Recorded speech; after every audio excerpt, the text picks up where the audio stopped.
mas eu quero falar sobre o que é de verdade um voluntário na igreja do Senhor Jesus, no reino de Deus. Igual o Graciano falou, na família de Deus. Esse contexto acontece logo após o episódio do jovem rico, que vem até Jesus, e Jesus o confronta dizendo: vende tudo que você tem, vem me seguir. Ele recebeu um convite para se tornar o 13º discípulo.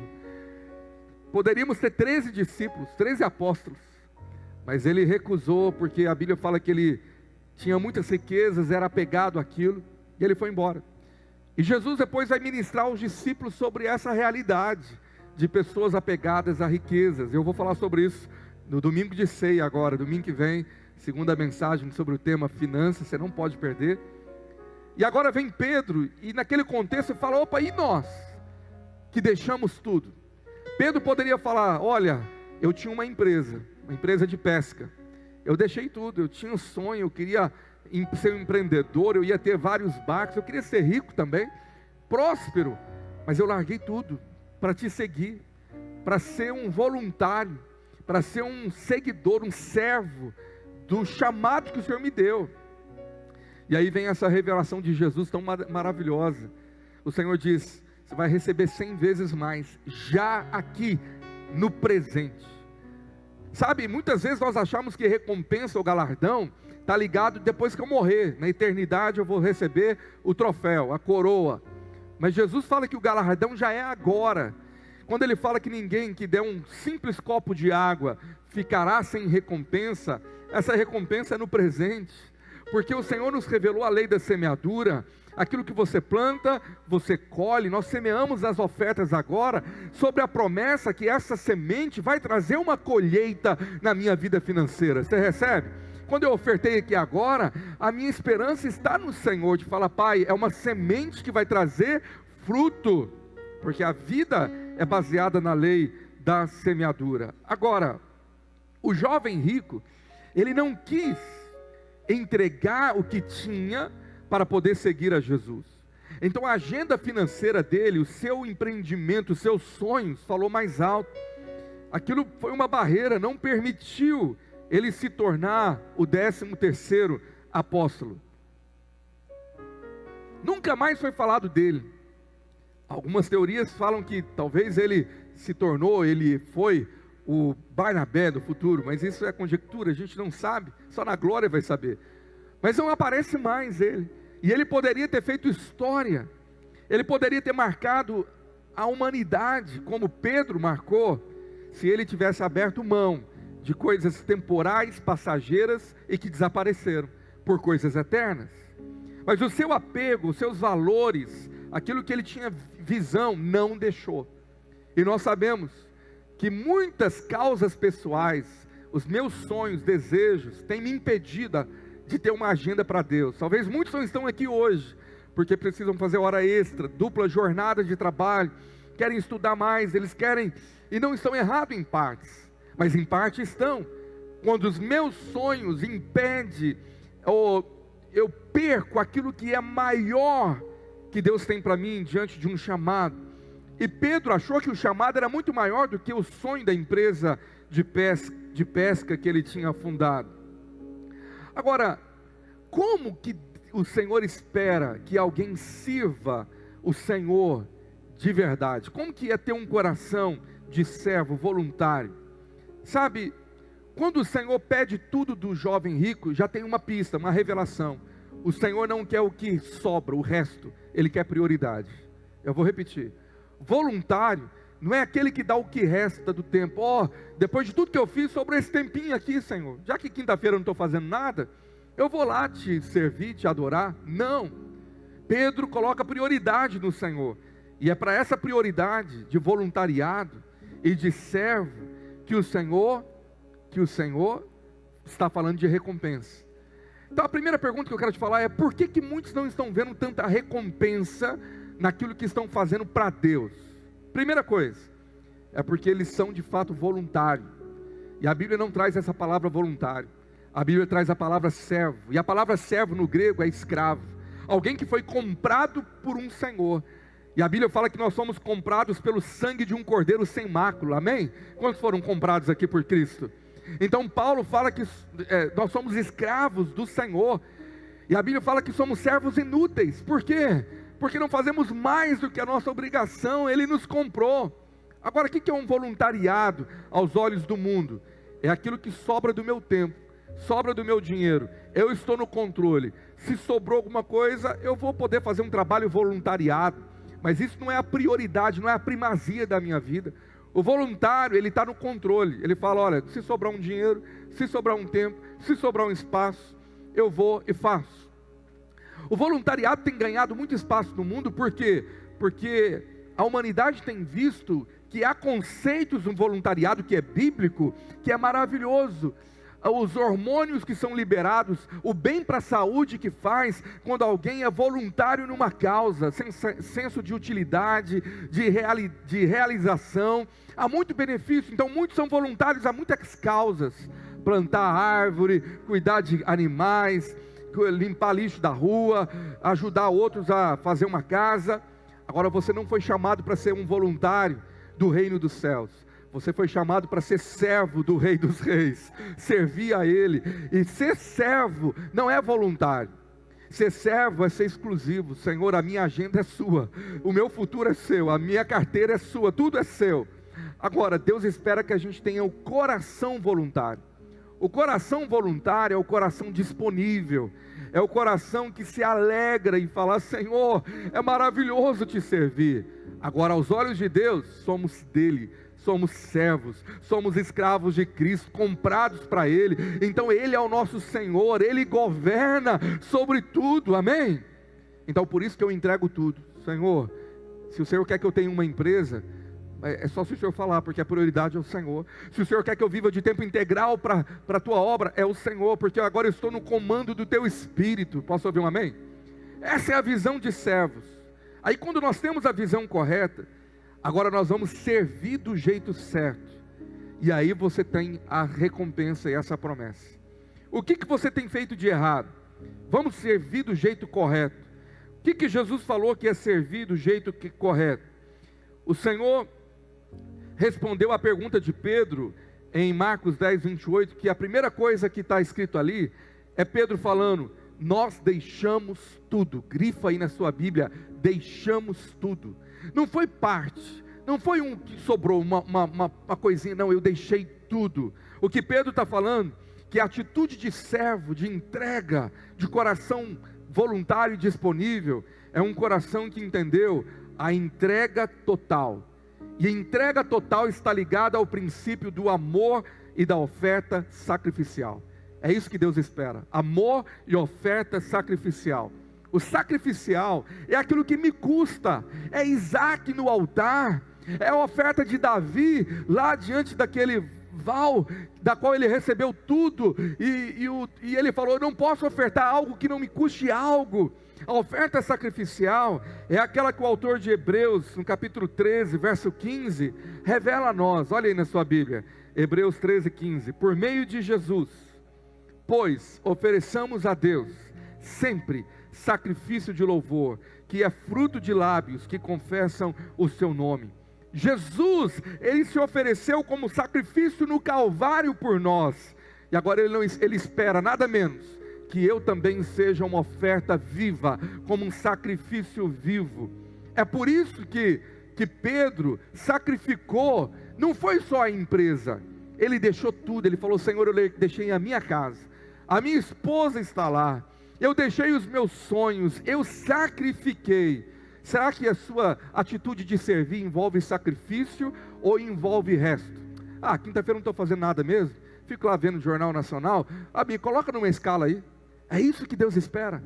Ou quando alguém trabalhou até quase 7 horas, é um sacrifício, porque poderia estar numa academia, poderia estar na televisão, poderia estar caminhando, poderia estar fazendo coisas que agradam a você, mas você fala, Senhor, é a quinta-feira, o Senhor tem feito tanto por mim, e eu quero sacrificar essa 1h30, e eu quero estar ali para servir em algo, eu quero servir nesse culto. Será que isso não sobe como um sacrifício de louvor? naquele culto que você não queria estar, você estava doente, com febre, com dor de cabeça, com a garganta ruim, dor no corpo, tinha tudo para não estar, mas você veio e levantou as mãos e disse: o Senhor é digno de todo louvor.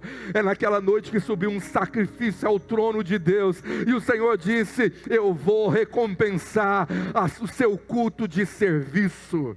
Você pode aplaudir o Senhor por essa verdade? Sabe, querido, não é quando tudo está bom, o sacrifício é quando tudo está ruim.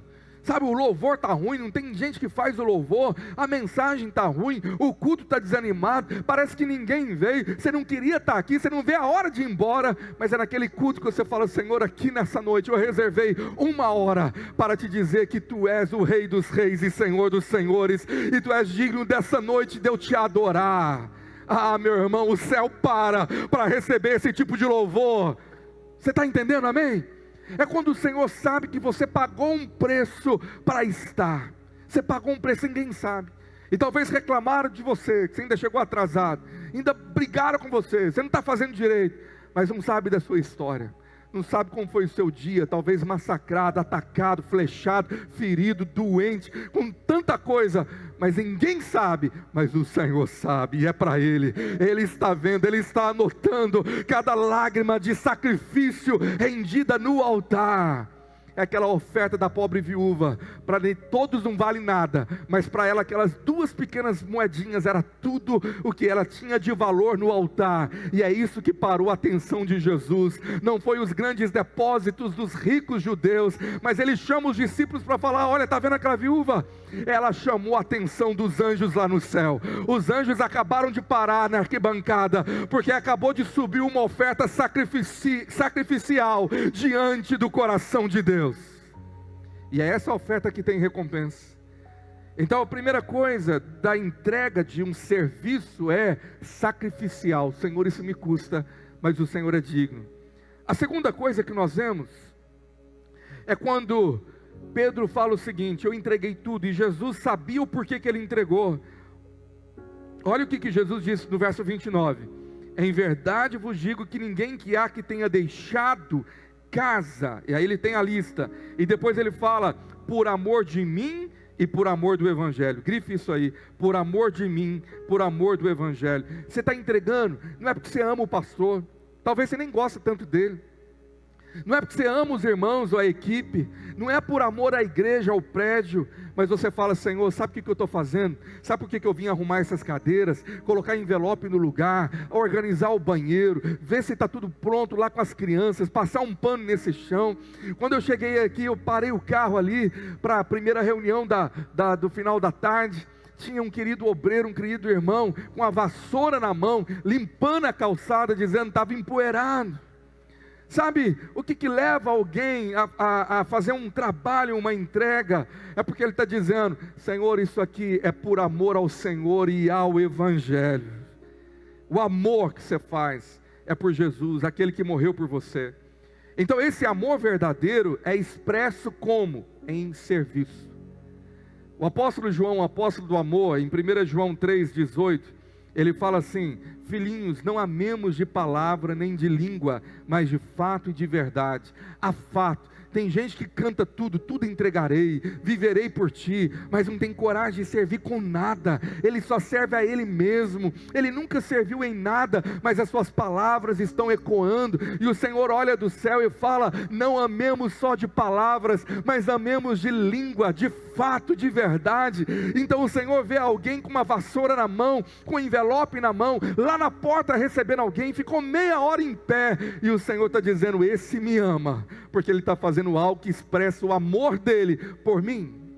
Você pode dizer amém para isso? E depois Jesus disse lá: por amor de mim, no verso 19, e por amor do Evangelho. Marcos 10, 29. Grifa: por amor de mim e por amor do Evangelho. Você ama o Evangelho? O Evangelho é as boas novas. Boas novas. E Jesus falou: ninguém que há deixado por causa do Evangelho. Se nós estamos deixando por causa do Evangelho, é porque nós queremos que as boas novas do Evangelho alcance outros corações.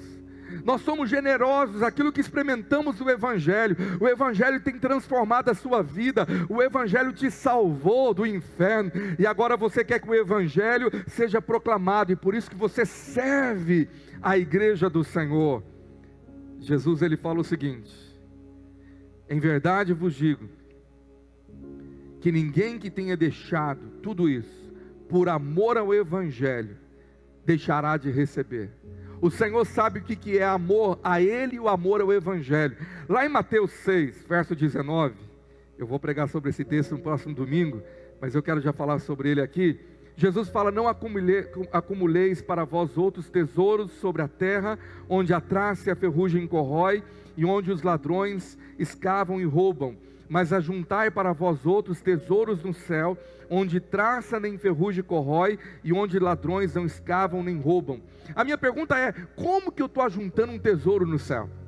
A resposta de Jesus é: você vai receber recompensa aqui agora, e recompensa na eternidade. Tem algo que está sendo creditado numa conta celestial.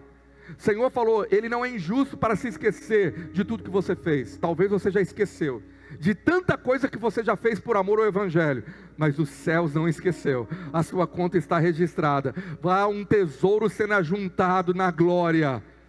Isso me leva a ter o desejo de querer servi-lo ainda mais, e a juntar mais tesouro na glória.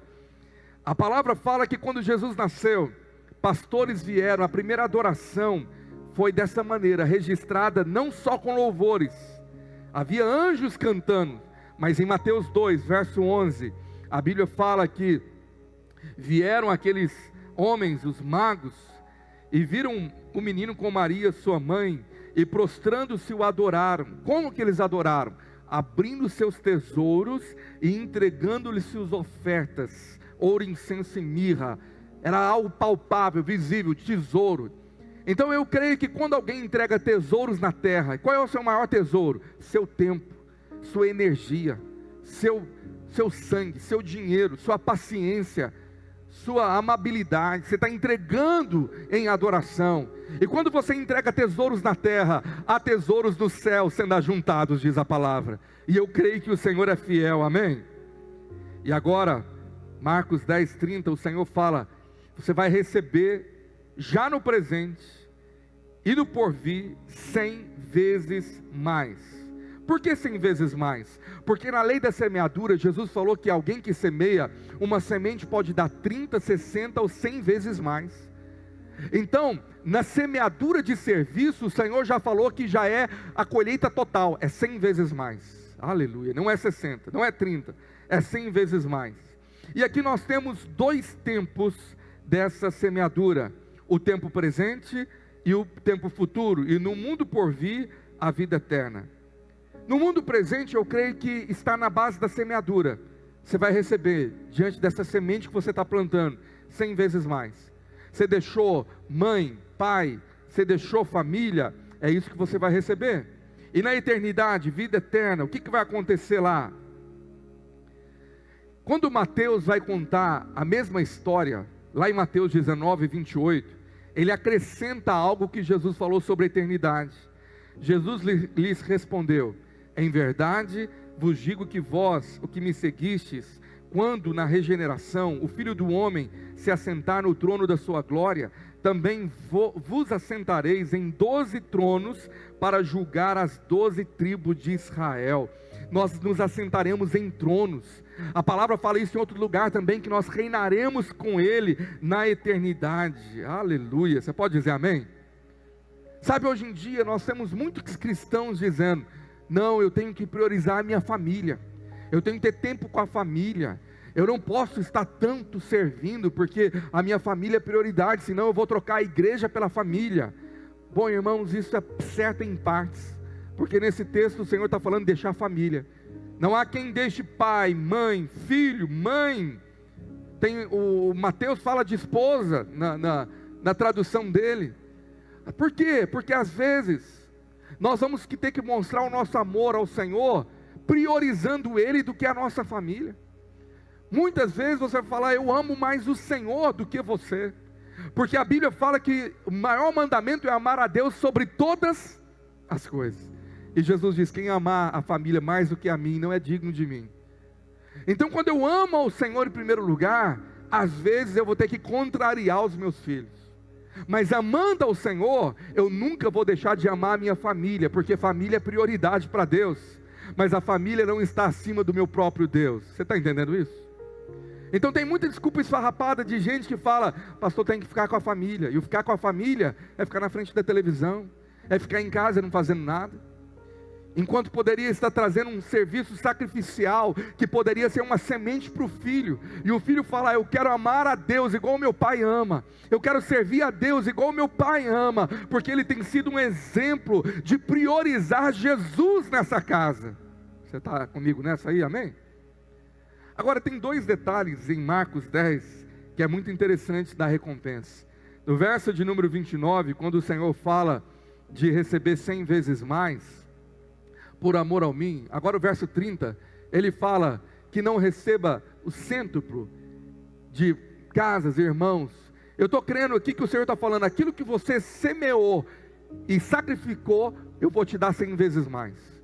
Se você muitas vezes sacrificou família para poder me servir, eu vou abençoar sua família. Eu tenho vivido isso pela graça e favor do Senhor. Como eu vejo na vida dos meus filhos, a minha casa, o Senhor trazendo recompensa, o Senhor sendo gracioso, dizendo: quantas vezes que eu priorizei a agenda do Senhor, e agora eu vejo isso na vida dos meus filhos, priorizar o Senhor. Agora o Senhor diz aqui dois detalhes, eu quero encerrar com isso, mas tem a palavra perseguições. Vocês vão receber 100 vezes mais com perseguição, e na vida que está por vir, a vida eterna. Eu quero falar sobre perseguições, porque perseguições fala de luta, mas perseguição é a mostra que quem serve ao Senhor está fazendo a diferença e incomodando o mundo espiritual. Meu irmão, se servir a Deus não está fazendo com que você sofra perseguições ou retaliações, reavalie se esse serviço está impactando o mundo espiritual, está fazendo a diferença. Porque se você está andando lado a lado com o diabo, ele não vai se incomodar com você. Mas se você está andando contra, na direção oposta, você vai se chocar. E a Bíblia fala: resistir ao diabo e ele fugirá de você. Então quem tem que fugir do nosso trabalho ao Senhor é o diabo e não nós. Por isso que há perseguição, porque o diabo morre de medo de alguém que serve a Deus. O diabo morre de medo, ele está incomodado, então ele começa a se levantar, gerando perseguição, luta, porque o seu trabalho ministerial está trazendo impacto nas regiões celestes, está fazendo algo acontecer, vidas estão sendo abençoadas por amor do Evangelho. O seu serviço, mais simples que for, está trazendo almas para Jesus, e o diabo morre de medo e de raiva disso, por isso nos persegue. Mas a palavra fala que em todas as perseguições nós somos mais que vencedores. Então alguém fala: pastor, comecei a servir a Deus, começou um tanto de luta na minha vida, me envolvi no ministério. Querido, não quer ter luta? Fica sentado fazendo nada, frequenta a igreja, seja um frequentador e vai andar do lado do diabo. Agora, se você quer fazer a diferença, e por amor do Evangelho, se levantar e saber que o seu trabalho, a sua oferta, ela mexe com as estruturas espirituais, se prepara para ser perseguido. E Paulo diz a Timóteo em 2 Timóteo 3, aqueles que querem viver piamente em Cristo Jesus, padecerão perseguições. Então, Jesus disse: no mundo tereis aflições, se prepara para ela. E Jesus está deixando claro, vai ter muita recompensa, mas com perseguição. E o outro detalhe que Jesus nos fala aqui, é o detalhe de nós sermos aqueles que vamos experimentar algo que é só o Senhor que pode fazer. O próximo versículo, o detalhe que ele termina o texto dizendo: porém muitos primeiros serão últimos, e os últimos primeiros. Aqui está falando o julgamento que Deus faz em honrar alguns que é diferente do nosso. Você não entende o coração de um Deus que fala sobre os membros do corpo da seguinte maneira. Abra sua Bíblia comigo, vai ser o último texto que eu quero ler, lá em 1 Coríntios 12, verso 18, quando fala sobre andar em unidade como membros do corpo de Cristo. Ele diz assim, 1 Coríntios 12, 18: mas Deus dispôs os membros, colocando cada um deles no corpo, como lhe aprouve. Se todos, porém, fossem um só membro, onde estaria o corpo? O certo é que há muitos membros, mas um só corpo. Não podem os olhos dizer à mão, não precisamos de ti, nem ainda a cabeça aos pés, não preciso de vós. Pelo contrário, os membros do corpo que parecem ser mais fracos são necessários. E os que nos parecem menos dignos no corpo, a estes damos muito mais honra. Também os que em nós não são decorosos, revestimos de especial honra. Mas os nossos membros nobres não têm necessidade disso. Contudo, Deus coordenou o corpo, concedendo muito mais honra àquilo que menos tinha, para que não haja divisão no corpo. Pelo contrário, cooperem os membros com igual cuidado em favor uns dos outros. De maneira que se um membro sofre, todos sofrem com ele. Se um deles é honrado, com ele todos se regozijam. Olha que texto maravilhoso. Como que Deus julga? Aquele que talvez você acha que é o menos importante. Talvez você está olhando para um braço musculoso, malhado, um bíceps. E aí você fala, olha que bração, esse é forte demais, esse aí. Só que tem alguém que é o fígado. E o fígado ninguém vê, ninguém está cuidando dele direito. Está lá comendo comida errada. Mas você pode cortar o braço direito e continuar vivo. Mas se arrancar o seu fígado, meu irmão, eu acho que vai dar mais problema do que o braço. Há órgãos que parece que você não julga devido à necessidade e honra, mas olha, aos olhos do Senhor, aqueles que parecem ser os últimos serão os primeiros. No céu nós vamos ter muita surpresa, como aquela história que eu ouvi de um homem que teve uma visão. Ele era o pregador de uma das maiores igrejas, ele teve uma visão, ele chegando no céu. E de repente ele está lá para receber o galardão, e o Senhor o chama, e fala, fulano, é a hora da sua recompensa, e ele recebe uma coroa linda, uma coroa lá com joias. Mas de repente o Senhor chama a irmã fulana, que era uma serva na igreja, uma zeladora. E quando ele vê a irmã entrando, o Senhor vai recompensá-la e dá uma coroa muito maior, 10 vezes maior, mais brilhante, gigantesca, e a honra foi muito maior. E ele ficou bravo, Senhor, tem algo errado aí. Eu fui o pastor dela, eu que preguei na igreja lá, eu que fiz a igreja crescer, eu que pregava todo domingo, ela servia na escala, ela limpava uma parte. E o Senhor disse, essa irmã, ela serviu limpando os pés dos santos. Essa irmã teve o privilégio de preparar aquele ambiente para que você pudesse pregar a mensagem. Aquela visão tocou muito, porque eu acho que Deus queria furar a bola dele, ele estava se achando demais.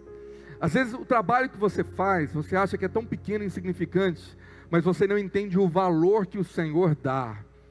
O valor de honra e de recompensa que o Senhor dá para coisas tão simples, que parece que não tem valor, mas o Senhor vê o seu coração. Sabe, queridos, nós precisamos de um membro do corpo ativo, cada órgão coexistindo, alinhados, para que o corpo de Cristo avance nessa cidade. Eu quero encerrar te falando duas verdades sobre esse texto. Deus precisa de você. Eu vou repetir, Deus precisa de você.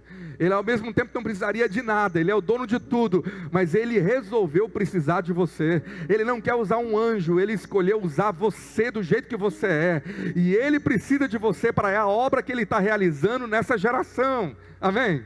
Diga para alguém perto de você, Deus precisa de você. E a outra verdade, tão igual a essa, é que eu como seu pastor, eu também preciso de você. Você pode falar para o seu irmão aí, eu também preciso de você. Fala, você mesmo. Cada um, nós precisamos um dos outros, porque sozinhos nós não podemos fazer nada. Nós precisamos de uma unidade, nós precisamos entender o poder dessa unidade, porque unidos nada pode parar esse corpo, nada, nem ninguém do inferno pode parar a obra de unidade de alguém que se levanta para servir ao eterno Deus. Você pode dizer amém? Houve essa história de um homem que visitou um hospital, um hospício, e estava lá 100 pessoas perturbadas, loucos completamente, e alguns violentos, bravos, e ele observou que só tinha naquele instante uma pessoa, um enfermeiro, para cuidar de 100 loucos, e ele ficou desesperado. Ele falou, meu Deus, se esses 100, não precisa de 100, se 10 resolver aqui uma revolta, esse enfermeiro está perdido. Aí ele chamou o enfermeiro do lado e falou, Vem cá, deixa eu te fazer uma pergunta, você não tem medo não? Você está sozinho aqui contra 100, se eles aí bolarem uma revolta, eles te matam, ele passa por cima, arrebenta e todo mundo foge. Ele falou, não esquenta não, é porque a gente sabe de uma verdade, que os loucos nunca se unem. Então eu estou tranquilo, loucos nunca se unem. Deixa eu te falar uma verdade, Deus nos uniu num só corpo. Você pode ter um chamado e um ministério diferente, mas nós fomos chamados em unidade, membros ligados do corpo de Cristo com um alvo, servir ao Senhor e fazer a obra do reino de Deus acontecer nessa terra. Você pode aplaudir ao Senhor por esse privilégio? Amém?